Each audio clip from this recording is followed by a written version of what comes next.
nous avons aujourd'hui l'obligation de multiplier la surveillance et le contrôle des gens qui sont ci suñu dëkk bi ndax y a de ces méthodes yoo xam ne c'est pas sénégalais ñi ko fi def nag ñu ngi fii nit ñi xam leen comme ñun Sénégal dañu nekk un pays boo xam ne on ne dénonce pas on n'alerte pas. mais da ngeen di gis mais da ngay xam ne ñii activité bi ñu nekk c'est louche ñu ngi ci banques yi ñu ngi ci soppi xaalis bi ñoo fi fees dell il faudra nag maintenant plus de vigilance. d'accord waaw.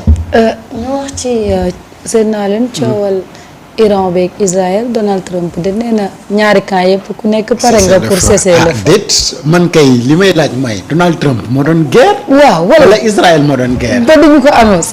ba moom lan moo ci yoonam ba muy teg ne dans 6 heures cesser le feu dina commencer am.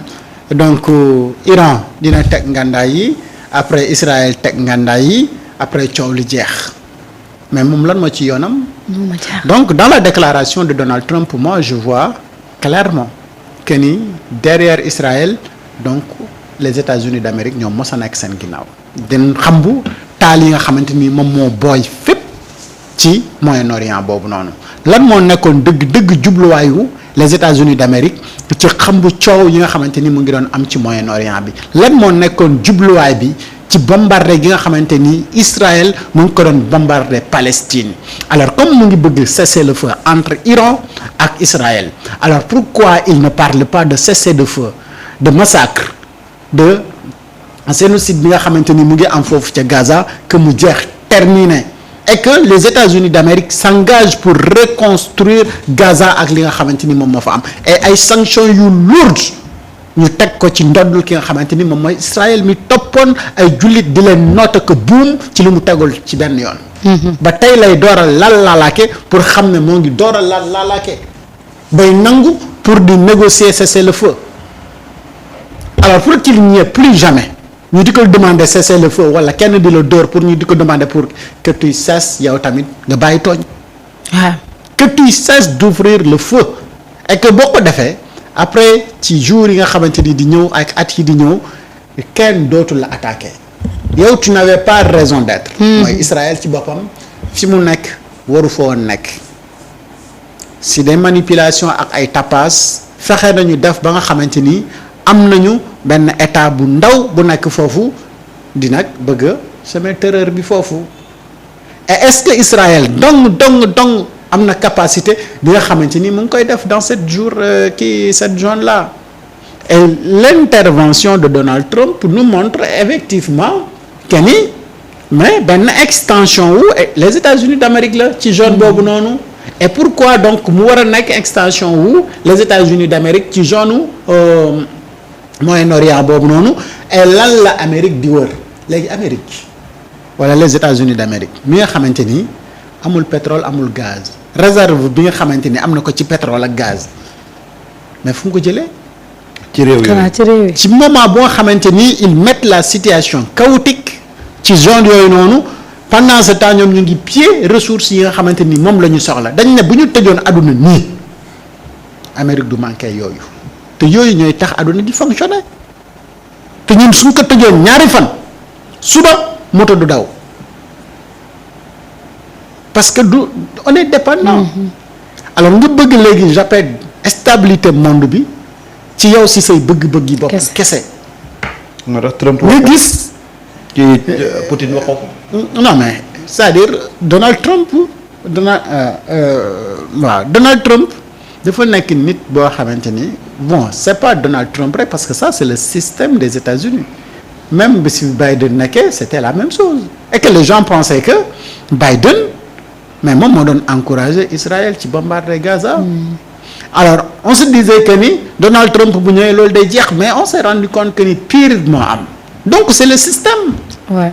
et que ce système bi nga xamante ni les États-Unis d'Amérique mu ngi ko teg dans cette politique bi nga xamante ni moom moo am dans le Moyen-Orient ou un peu partout dans le monde fu nga xamante ni am na ay ressources yu mu soxla mu jëm la déstabiliser pour man di piller ces ressources loolu ça doit arrêter que les États-Unis d'Amérique respectent également convention yi nga xamante ni ñoom ñoo am ci monde bi. mënoo demander yow à ce que les gens respectent convention yi parce que dañu war a respecter les droits de l'homme et cetera mais siège ONU bi nekk Washington jaratul mu fay nekk nañ ko fa jëlee yóbbu ko ci beneen dëkk parce que fi mu siège fi mu nekk ña fa nekk à côté Maison Blanche boobu noonu président ba fa nekk mais respecté wul convention yi.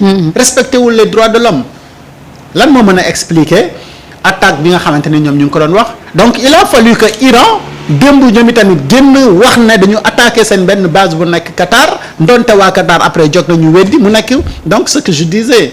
mooy que ni au-delà de ce qui se fait ñu di ko gis ak a xam mais guerre la bu nga xamante ni la bataille de la communication également daf ci am solo. parce que quand je vois nos autorités ici di xaw a minimiser la communication donc xamuñu lan mooy impact communication mooy que ni la communication dafa ci am benn solo bu nga xamante ni maare day am si. et bi États-Unis d'Amérique génnee wax ne bombardé nañ 3 cités aussitôt après da nga gis riposte en termes de communication moo xamante ni armée iranienne bi def na ko et armée iranienne bi def na ko et démb également. ñoom itamit bi ñu annoncé ne attaqué nañu seen base bi nga xamante ni moo gën a mag foofu noonu ca Qatar mais waa Doha également dañu génn ñoom itamit pour wane ne non ils ne sont pas aussi fragiles quoi. donc mu nekk mbir la bu nga xamante ni donc la communication mi ngi continuer lu ci mënti am nag mooy que ni mën nañu jàpp ne Iran am na ndaw ci kaw Israël. loolu nag parce que ki nga xamante ni moo doon jàppale ki doon jàppal tànk. Israël moom bëgg na mbir mi jeex. parce que dama waxoon ne si affaire bi bu continuer 12 jours rek la def de. mooy la guerre des 12 jours donc mën nañ ko tuddee noonu.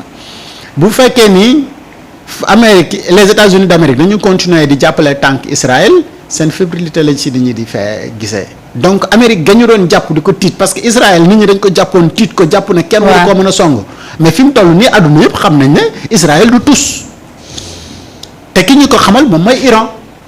te bu mbir mi continuer dinañ continuer xam ne Amérique gii États-Unis d'Amérique gii di ñu nappi ñoom itamit du ñu tus. waaye loolu de daal la ko waxal. te loolu Donald Trump xam na ci dara. bismillah. mooy bu yeboo Iran mu gën a fagarwaat. les États-Unis n'ont pas renoncé. Israël renoncé wul. lu tax. Israël est dos au mur plan bi ñu amoon yàqu na dañuy reculer pour mieux sauter ça c'est clair c'est-à-dire que aujourd'hui la ñu foogoon ne loolu noonu la plan bi di doxee moo échoué parce que dañu évaluer wul woon la force de frappe de l'Iran bi ñu demee ba ci biir nag ils se sont rendu compte que Iran donte li muy nekk embargo yëpp pendant des années Iran s'est préparé à tous les niveaux. C'est-à-dire que réaction Iran moom la ñu prévoir toon nañu jàppee woon na Palestine di ko dëbb ñoom dañoo jàppoon ne bu ñu ñëwee ci Iran noonu lay demee mais ils se sont rendu compte que voilà Israël dafa yàqu ci diggante bi et aujourd'hui Netanyahou bokk na ci tey dirigeants yi israéliens yi gën a bañ parce que les Israéliens aujourd'hui ñoom c'est une question de survie la ñuy gérer. Ils demandent à leur premier ministre d'arrêter cette guerre-là parce que liñ ciy perte actuellement mais c'est incroyable les Israéliens dañu imaginer fu ay Israéliens jógee bay daw pour génn réew mi ñu ne leen du ngeen génn réew mi on ne filme plus on a coupé yenn chaînes yi coupé yenn zones yi ñu coupé fa internet donc aujourd'hui Israël dafa yàqu complètement et les Israéliens sont en train de xoolal ñu ngi reyante ci seen biir Israéliens yi ñu ngi reyante avec les forces de l'ordre parce que bëggatuñu guerre bi dañ ciy commencer di payer lu extraordinaire. Ensuite deuxième chose tey ça doit montrer que tous ces gens-là qui nous tympanisent avec les droits de l'homme ils doivent arrêter parce que quand Trump et Israël ont voulu faire li ñu bëgg a def xooluñ ci droit de l'homme xooluñ ci convention xooluñ ci dara dañu ñëw def ko ci maa tey ana où sont les ONG yi nga xam ne ñoo fi dàq critiquer ci suñu réewu Afrique yu néew doole yi la ñuy nekk di ñu tànqal ñu leen di jox ay subventions ñu ñuy jéem a respecté loo alors que réew yi nga xam ne ñoo leen di mandaté ces réew là ñooy njëkk a violer ces conventions là et ces libertés là moo tax gis nga réew mu ci am fulaak fayda dama koy waxaat une fois encore da ngay jël cette question de démocratie là teg ko fële ci poubelle ba jël sa réalité dëkk socio-culturelle religieuse nga appliquer ko ci sa dëkk parce que tey wax naa ko dama koy rappeler xoolal dëkk yi nga xam ne amul démocratie ñoom rek a am tranquillité je prends le cas de l'Angleterre Angleterre c'est un royaume. da nga fa dégg coow. demal Espagne da nga fa dégg coow. Maroc gii dem fa dañ ko régler koroj ba mu ne kocc ak yeneen dëkk mais xoolal dëkk yi nga xam ne dañu fa importer démocratie actuellement la ban situation la ñuy dund te dama lay xamal benn affaire de dëkk yi ñu wax démocratie yi ñu importer démocratie sa lañ dem yóbbu fa ay ONG ñu fees fa dell. di tànqal nit ñi. di ñu sonal ak ay liberté d'expression liberté d'opinion ay droits de l'homme fekk seen agenda la ñor pour déstabiliser ces genres de pays là damay delluwaat di wax gis nga actuellement dëkk bi modèle yi nga xam ne moom la ñu les pays de grande démocratie doon jaay yëpp mais modèle yi tey dañu atteindre seen limite dañu won seen échec sur la place publique tey xam nga lan la on n'a plus besoin de copier sur benn puissance occidentale c'est à nous de façon interne et autonome ñu concevoir suñu état xool ci yan régime lay doxee en fonction de ñun suñu gëm-gëm suñu aada suñu cosaan. loolu moo ñu ciy génn. loolu am solo te man loolu laa gëm. waaw mais Samba ONG yi naka la ñuy waxee. ah parce que man ñi ma xam ñi nekk ci ONG yi dama leen bëggoon laaj. lu xew lu tax waxatu leen ñu ne ma USAID Donald Trump supprimé na ko. parce que yéen kay lii moo tax ngeen di def clin d'œil à Donald Trump. waaw kenn ñemewu la wax ci yéen. parce que USAID bi nga xamante ni supprimé na ay fonctions am file ba kenn ku si nekk si yéen amatul xaalis. waaw léegi koo ci wax mu ngay jooy na la Donald Trump moo ñu xaaj Monique bi. man kay mosuma woon comprendre ne lii la Donald Trump téye woon gaañ. dëkk suñu ONG ak seen soi-disant société civile yi nii. waay dëgg dëkk seen liggéey moom si USAID gi la dépendre. top. yal na yàlla mos. top dëkk bi ku xamul ni muy fonctionner. ah non mais réew mi ah. réew mi doy waar si boppam. mais c'est-à-dire man mosuma woon comprendre ne ça fonctionnait ainsi.